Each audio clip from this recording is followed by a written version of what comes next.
Dr. Laura Saunders, child psychologist at the Institute of Living. Doctor, thank you so much for being here. Appreciate tapping into your insight when something like this happens, and it's sort of hard to wrap your head around it. This was a free holiday event. They didn't expect the crowds that showed up. Is that a recipe for disaster, for problems when the unexpected happens and some people act out aggressively?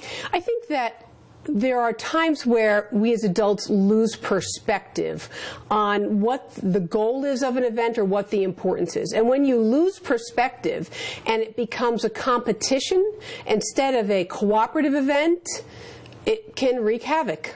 It seemed like the actions of a few, as the Pez company said, but those certain parents did lose perspective, and they forgot why they came to the event in the first place, which is really a sharing, teaching, joyous moment with their children. Right, and what happens sometimes in those situations is what we call groupthink. Okay. So the actions of a few then spur on the actions of others. And so now, right, many people are storming the field, parents and children, and it becomes chaos.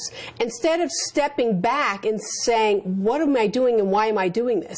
And really taking that other perspective, and that's really what you want to be teaching your children, is how to step back and take perspective in a situation. Well, here's some video of another egg hunt in West Hartford over the weekend. No problems there. Family events like this usually go well. In Orange, what do you think fueled the parents who rushed the fields?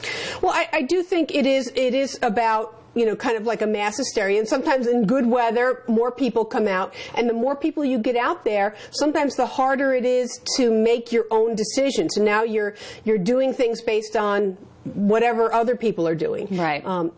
I often liken it to sort of the era of social media, right? The more likes you get, the more you value your self-worth. The more Easter eggs you get, or the more whatever, I mean, that's then becomes part of your self-worth. So I think we really need to be careful about this next generation that we're raising, and using other means to, you know, determine self-worth, as opposed to just looking at numbers and being more competitive. So appreciate your insight, Dr. Saunders. Thanks for coming in and speaking on this one. Thank you. All right, Brent, back to you.